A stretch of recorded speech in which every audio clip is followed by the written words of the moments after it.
I want to start tonight or this morning or whatever it is that we are in Jeremiah, Jeremiah chapter 29. You don't need to go there, but I'm just going to read it. Jeremiah chapter 29, starting in verse 13.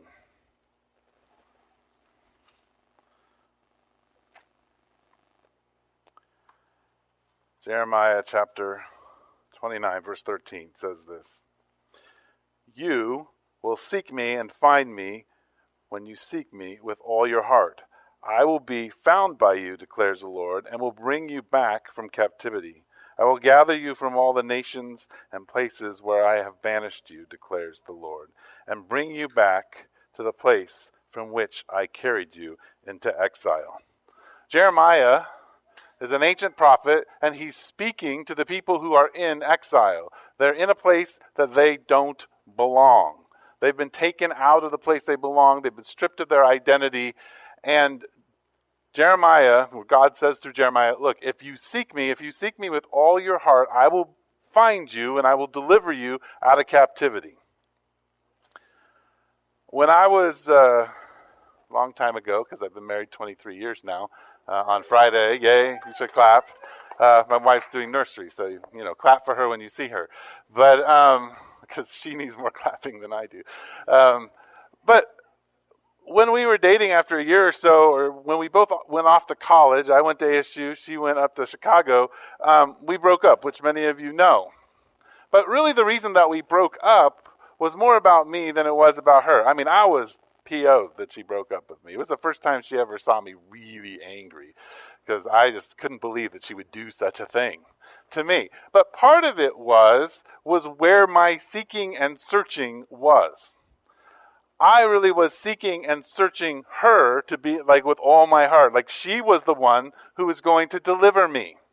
And she was the one that was going to make my life work for me. And she needed to break up with me. I mean, she broke up with me for some bad reasons too. But the good ones was that she was feeling the pressure of me idolizing her and her having to be my God. And that wasn't working for her at all, or for me.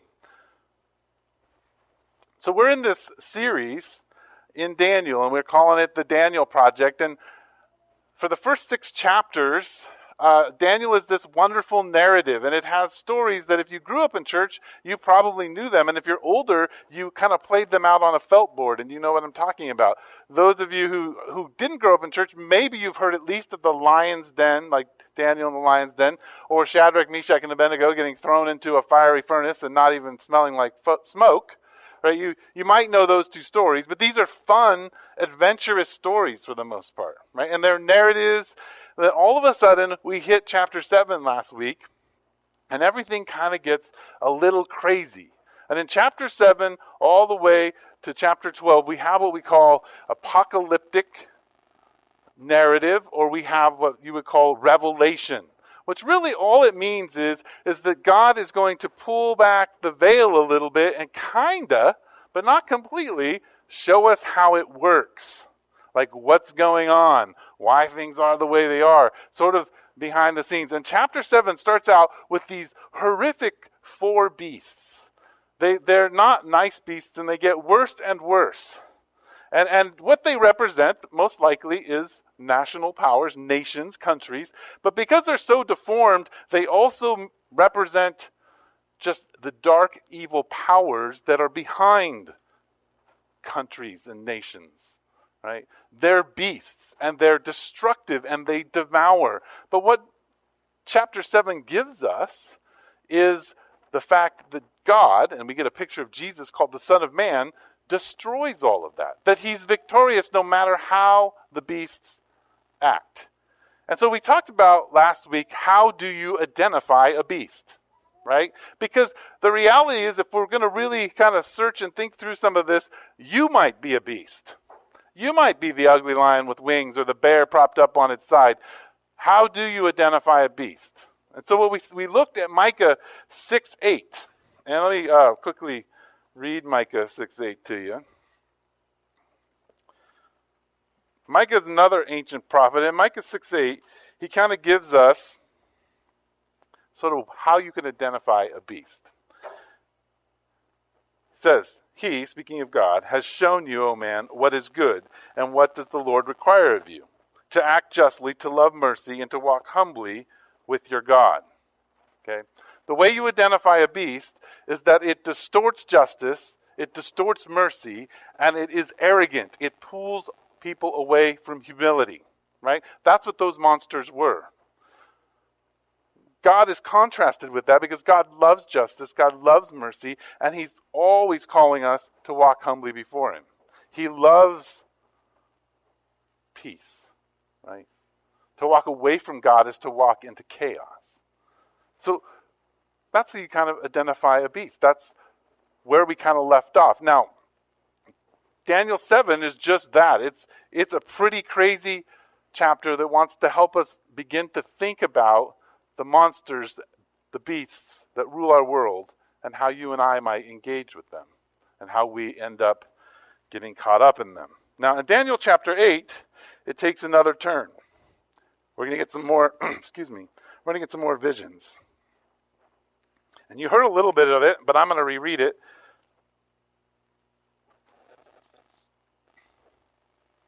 Daniel chapter 8. In the 3rd year of King Belshazzar's reign, I, Daniel, had a vision after the one that had already appeared to me. In my vision, I saw myself in the citadel of Susa in the province of Elam. In the vision, I was beside the Ulai Canal.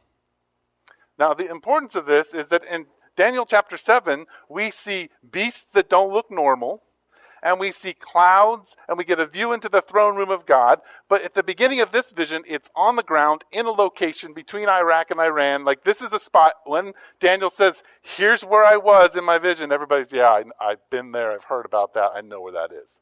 So Daniel's saying whatever's about to be talked about is about stuff that's going to happen in the world in a more tangible sense. Okay, so the vision, God kind of is communicating that to Daniel. Now, in my vision, I saw myself, I read that, so we don't want to read that again. I looked up, and there before me was a ram with 2 horns standing beside the canal, and the horns were long. One of the horns was longer than the other, but grew up later. I watched the ram as he charged towards the west and the north and the south. No animal could stand against him, and none could rescue from his power. He did as he pleased and became great. Okay, so I'm going to stop there. You notice that this ram and the goat are not distorted animals. They're actually animals that are normal. A ram is a normal animal. So usually when that happens, when you read that in prophecy, that means we're going to be talking about a particular nation, an actual nation. So here's this ram. It represents an actual nation. But there's something interesting in this passage as we're going to follow it, is it's going to be talking about power, right? So this ram is a very powerful ram who dominates all the other nations. But what does this ram do? This ram does whatever it pleases. So power, when someone has power and it does whatever it pleases, it's destructive, right? Because all the other animals could not stand against it, right? So stage 1 of power and of this process of animals is that here you have power, unbridled power, that does as it pleases. That's stage 1. Got this animal that does what it pleases with its power. As I was thinking about this, suddenly a goat with a prominent horn between its eyes came from the west, crossing the whole earth without touching the ground. He came towards the 2-horned ram I had seen standing beside the canal and charged at him with great rage. I saw him attack the ram furiously, striking the ram and shattering his 2 horns. The ram was powerless to stand against him. The goat knocked him to the ground and trampled on him, and none could rescue the ram from his power. The goat became very great, but at the height of his power, his large horn was broken off, and in his place 4 prominent horns grew up towards the 4 winds of heaven. All right, so we got the goat now who shows up. Now, a Middle Eastern person, anybody reading this who knew anything about farming knows that goats don't beat rams, right? Because when a goat and a ram fight, or goats fight, they get up on their hind legs first, Rams don't get on their hind legs. So all this probably is in God's way of thinking, is saying, hey, this is important. You should pay attention. Goats don't normally beat rams, right? Pay attention to what's going on here. Now look at what happens to power. First, power just does whatever it pleases, and people get hurt. But this time, power not only does what it pleases, but it's violent, and it tramples people, right? And nobody can stand in its way. Right? So we have power that does what it pleases in stage one. Stage two, we have power that is violent and destructive in a way that has to be noted. Okay, so it gets amped up. Right? Power gets amped up. Let's see. Verse 9. Out of one of them came another horn, which started small but grew into power to the south and to the east and towards the beautiful land. It grew until it reached the host of heaven, and it threw some of the starry host to the earth and trampled on them. It set itself up to be great as the prince of the host. It took away the daily sacrifice from him, and the place of his sanctuary was brought low. Because of rebellion, the host of the saints and the daily sacrifice were given over to it. It prospered in everything it did, and truth was thrown to the ground. Then I heard the Holy One speaking, another Holy One said to him, how long will it take for the vision to be fulfilled? The vision concerning the daily sacrifice, the rebellion that causes desolation, and the surrender of the sanctuary and of the hosts that will be trampled underfoot. He said to me, it will take 2,300 evenings and mornings, then the sanctuary will be reconsecrated. All right, so we have stage one, power does what it pleases. People get hurt. Stage two, it's amped up and it's violent, right? And it tramples over people. And not only that one power is lost, and we now have a more violent power. And out of a more violent power, what springs is somebody, I don't know why I'm doing that, but somebody who begins to challenge who God is. And not only do they challenge who God is, or God himself, they begin to challenge God's people. The falling of the starry hosts, that's usually a reference to Israel. All the sacrifices we're talking about are a reference to Israel, to God's people. All of a sudden, God's people are being persecuted, and not only persecuted by one of these powers who says, I am God, not your God, and wants to stop the worship of God. So you see this escalation of power. Power seems benevolent enough, but takes control of things and does what it wants. Then power gets extremely violent and begins to trample things. And out of violent power comes somebody who challenges who God is. And challenges God's people and begins to persecute them. Okay. So Daniel has this vision. So the question becomes, why is this vision important? Well,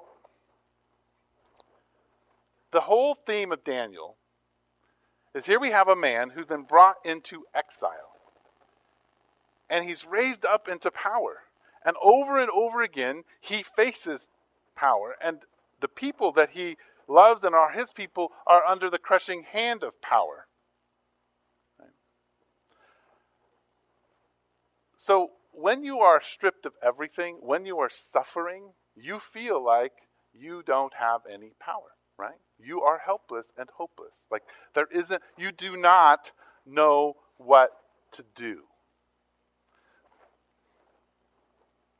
You and I, when we read Daniel, you might not make this connection, but you and I are also exiles, right? We talked about this a little bit as we've gone through, but in 1 Peter, we opened up Daniel chapter 1 by reading this little phrase.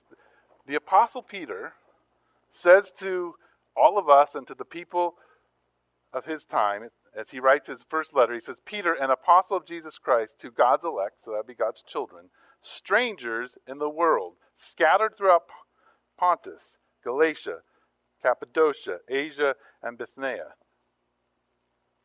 We are sojourners. Some translations say exiles, some say strangers. What it means is you and I do not belong here, right? We don't belong here. We're exiles. So why the vision? What's important about the vision? Why will we have this vision? Why does Daniel have the vision?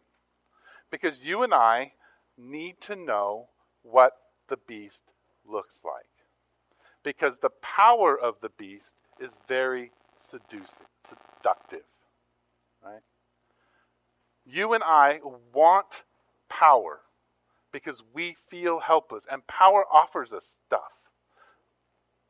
I talked about this last week. I mean, if you look at our political system, power offers us something to join in, to grab hold of. The reason that Daniel is given this vision is the people of Israel need to know what they're being invited into, what is they can surrender to.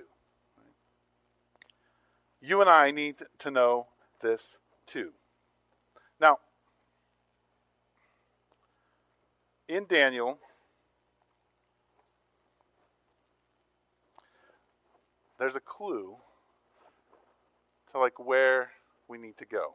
So if we go back to Jeremiah and we think about what Jeremiah says at the same time that Daniel is around, at the same time as these visions are being seen, Jeremiah says that if you seek me, if you seek God, and if you search God with all your heart, he's going to find you and deliver you.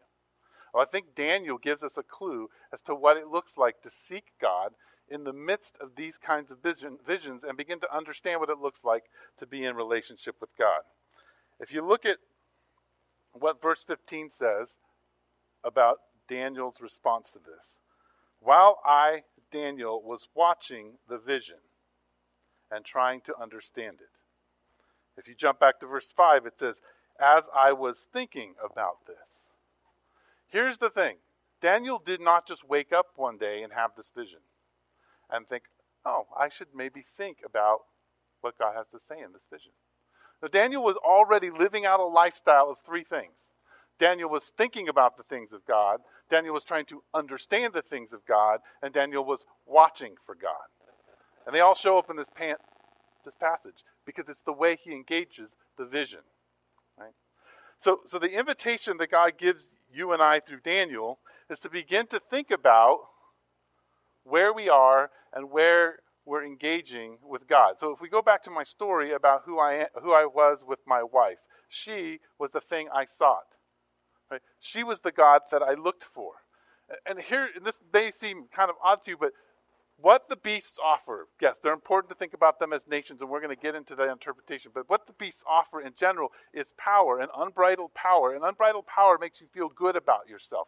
And it's the same for drugs, it's the same for your spouses, it's the same for your kids. When you make them the thing that you seek to make you feel good about yourself, right, they become a power that can devour you, right, and eat you alive. Things can become a power that devour you and battle and consume you, and you can become one of those things. But Daniel didn't come about this vision because he just woke up one day. Daniel was at a place where he was thinking about the things of God. He was searching God out. Daniel didn't come to this place because he woke up one day. It was because he was watching for God to speak to him in the midst of power. And he was trying to ponder what was going on and what God's words were. This is how he ends up having the vision. Because what happens is that when you seek God and you search God with your whole heart, you are given visions. God communicates with you. You're given relationship. Understanding happens. So let's look at how this vision breaks down. In chapter 8, this is the only prophecy where it is really, really specific. Exactly, the vision is interpreted and told what will happen, and it happens. Right? There's nowhere in the Bible where it says A plus B equals C, except Daniel chapter 8. This is an A plus B equals C chapter. So here, let's listen to the interpretation. Okay. There before me stood one who looked like a man, and I heard a man's voice from Ulai calling, Gabriel, tell this man the meaning of the vision. So Gabriel, this is the first time he shows up in the Old Testament. He's going to give the vision. As he came near to the place where I was standing, I was terrified and fell prostrate. Son of man, he said to me, understand the vision concerns the time of the end. While he was speaking to me, I was in a deep sleep with my face to the ground. Then he touched me and raised me to my feet. He said, I am going to tell you what will happen later in the time of wrath, because the vision concerns the appointed times of the end. The two-horned ram that you saw represents the kings of Media and Persia, the Medes and the Persians. Right? So we need to go back to the beginning of this chapter. Daniel has the vision right while at the end of the Babylonian kingdom. So the Medes and the Persians haven't shown up. They're around, but they haven't shown up. Babylon is the big bad guy. So the ram is the Medes and the Persians. The shaggy goat is the king of Greece, and the large horn between his eyes is the first king. The four horns that replace the one that was broken off represents four kings that will emerge from his nation, but will not have the same power. Now, if you know anything about history, you know that Babylon was there, then the Medes and the Persians. Now, think about this. The horns, the Persians came later, but they're more powerful. So that's why the horns are different sizes on the ram, right? So the Medes and the Persians come. So Daniel predicts the Medes and the Persians, and then who comes along to swipe the Medes and Persians away, we know from history? The Greeks. So Daniel predicts this. God tells him this is how it's going to happen, and it happens that way. Okay. Now, just for a little history lesson, the long horn, right, the king of the goat, right? Well, for those of you who know history, who's the king of the Greeks? Who? Alexander the Great, right? Alexander the Great. And how long was his reign? It was like 8 years of conquest, and then he was broken. It was broken. He died. And four generals, who I'm not going to try to pronounce all their four names. If you want, come up, we can, or just Wikipedia. You can see his four generals, right? He had his four generals who stretched out all over the known world. In fact, the reason that Christianity spread is because of Alexander the Great, because he Hellenized the known world, so everybody spoke Greek. Like, it was Koinonia Greek was what everybody knew eventually. So it made it easy for things to move, right? So this part, we know 100%, there it is, A plus B equals C. God said this is how it's going to happen. It happened. Now, what's interesting about this is if you read Josephus, you will find out that Alexander the Great did not destroy Jerusalem. He raised Gaza, and a priest has this dream and meets him on the road and shows him Daniel and says, look, you're in it. And he's like, oh. And so he goes in and worships God and does not destroy Jerusalem. They still rule it, but he doesn't raise it. So and most historians will say this is one of Josephus's fanciful, like things that he's put in his stuff. Who knows? But it's a pretty cool story about God's prediction. Right? So this is that cool. Now the prophecy gets a little weird. Right? So we'll just kind of continue on with the interpretation. So we got the four kingdoms. And then I think we're in verse 23. In the latter part of their reign, when rebels have become completely wicked, a stern-faced king, a master of intrigue, will rise. He will become very strong, but not by his own power. He will cause astounding devastation and will succeed in whatever he does. He will destroy the mighty men and the holy people. He will cause deceit to prosper, and he will consider himself superior. When they feel secure, he will destroy many and take his stand against the prince of princes. Yet he will be destroyed, but not by human power. The vision of the evenings and the morning that has been given to you. Oh boy, paper is too thin. It's true, but seal up the vision, for it concerns the distant future. I, Daniel, was exhausted and lay ill for several days. Then I got up and went about the king's business, and I was appalled by the vision. It was beyond my understanding.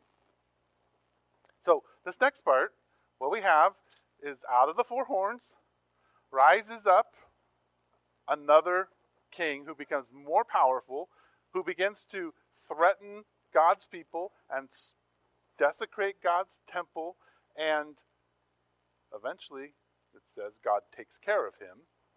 And this vision is disturbing. Now, lots and lots of people have different interpretations about this passage. But what we do know is that there was a man named Antiochus IV of Epiphanes who rose up out of those four generals. And he thought he was a god. Epiphany means the glorious one. Like, that's what he thought. In fact, he had another title at the beginning. It was basically the god Antiochus IV, the glorious one.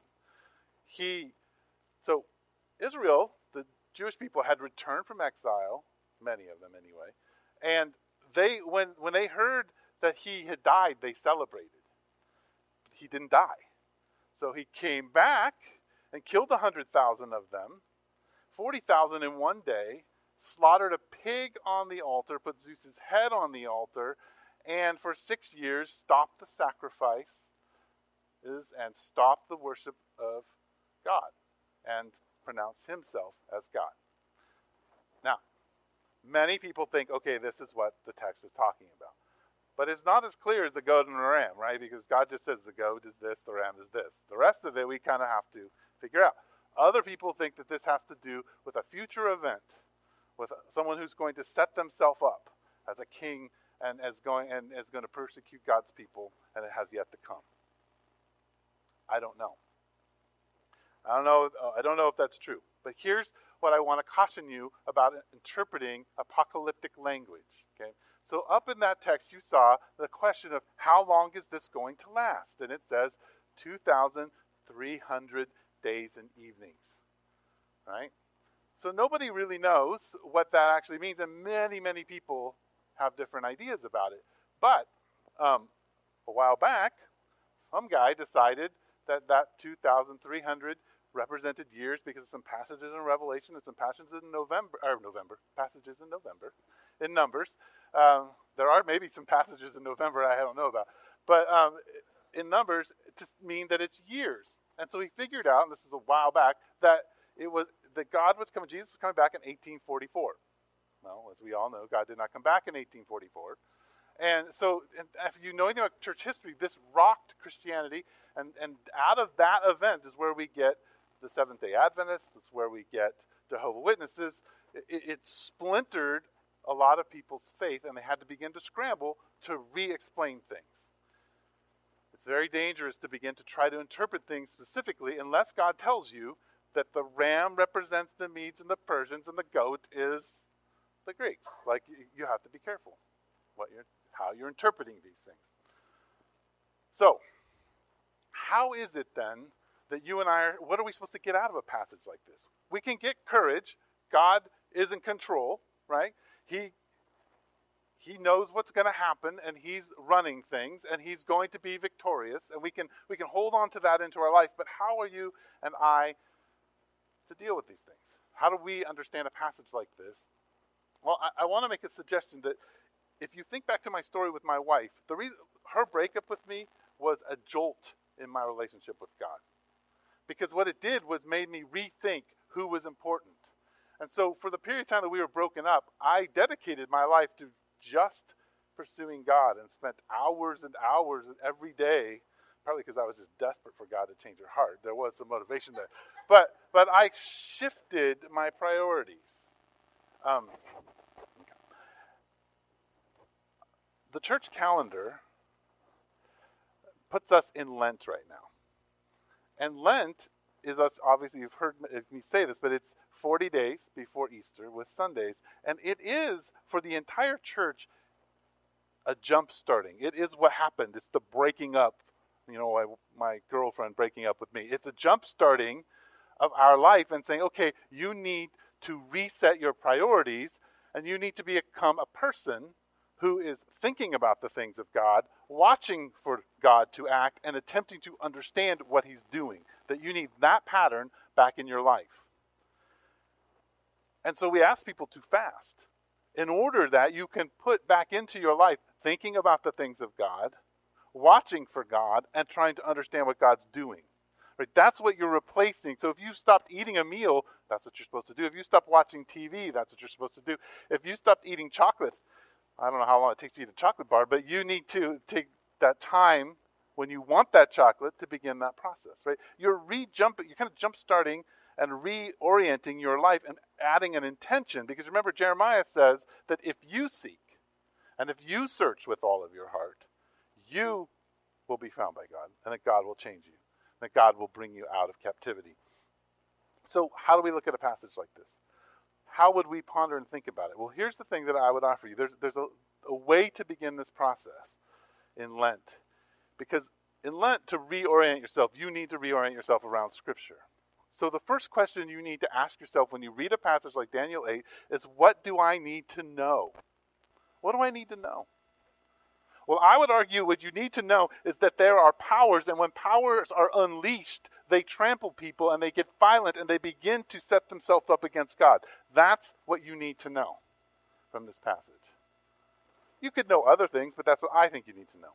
You need to answer that question by thinking upon what God is saying. Answer the question. Not what are the 10 things you need to know? What are the one thing you need to know? Second question you need to ask yourself is, why do I need to know it?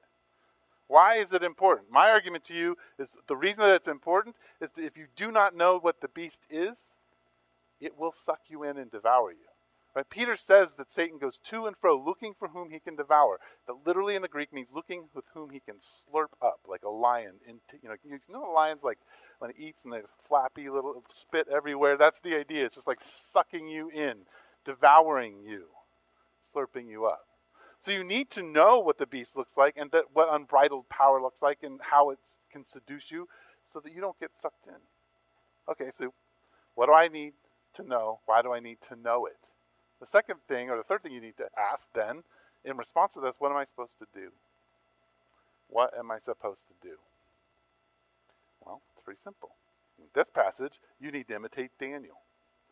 And that is, you need to think, watch, and ponder the things of God. Well, how do you do that, right? So the fourth question is, what do you need to do? Why do you need to do it? Okay. So, first question, what do you need to know? Second question, why do you need to know it? First question, what do you need to do? Fourth question, why do you need to do it? Here's why you need to do it. Hebrews chapter 1 and Hebrews chapter 2. The author of Hebrews gives us in chapter 1 an explanation of who Jesus is, and it's beautiful and poetic. It says, in the past God spoke to our forefathers through the prophets at many times and in various ways.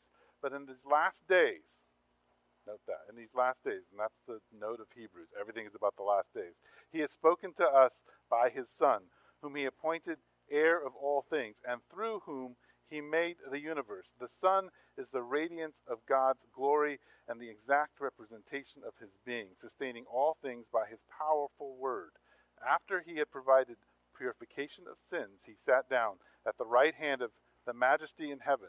So he became as much superior to the angels as the name he has inherited is superior to those. For to which of the angels did God... Oh, I don't want to read that part, sorry. Superior to theirs. Okay. So there's this beautiful picture of Jesus and who Jesus is and what Jesus has done for you. Okay? So part of the thinking and the pondering and the watching is that you and I are thinking and pondering about Jesus and what Jesus has done. So why do we do that? Because chapter 2, verse 1 says, we must pay more careful attention, therefore, to what we have heard, so that we do not drift away. This is one of the most powerful pictures in the New Testament. Because what it says is if you do not tie yourself off tightly, like a boat, tied off tightly in the harbor, when the storm comes at night, your boat will drift away. And so when the sailor shows up and he didn't tie his boat off, his boat is gone. It's drifted away. Who knows where his boat is, right? Well, what the writer of Hebrews is saying is if you do not tie yourself tightly to God and what you have heard about Jesus, you will wake up in the morning and drift away. You will wake up in the morning and be consumed by the goat and the ram and the arrogant voice. Right? And you will find yourself lost. So what is Lent then?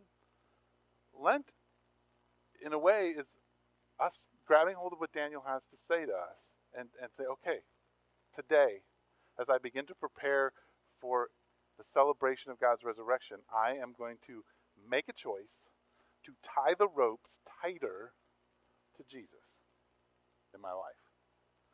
I'm going to intentionally do this. Jeremiah doesn't say, Jesus comes and cajoles us. If you search, and if you search with my whole heart, your whole heart, I will find you. You will find me, right? It's an intentional thing. So that's, I think, the invitation of the prophetic. It's a God who can tell you exactly what's going to happen in the universe, and if it's that kind of God that you are worshiping, then that's a God who will not let you drift away if you tie yourself tightly to him. Right? That's the invitation of Lent, and that's the invitation that I'm offering you today. And I think that's the invitation of Daniel, and I think I've gone way over. So, let's pray. Father in heaven, thank you for this community. Thank you for their willingness to be challenged, and I ask that you would bless the rest of our time together.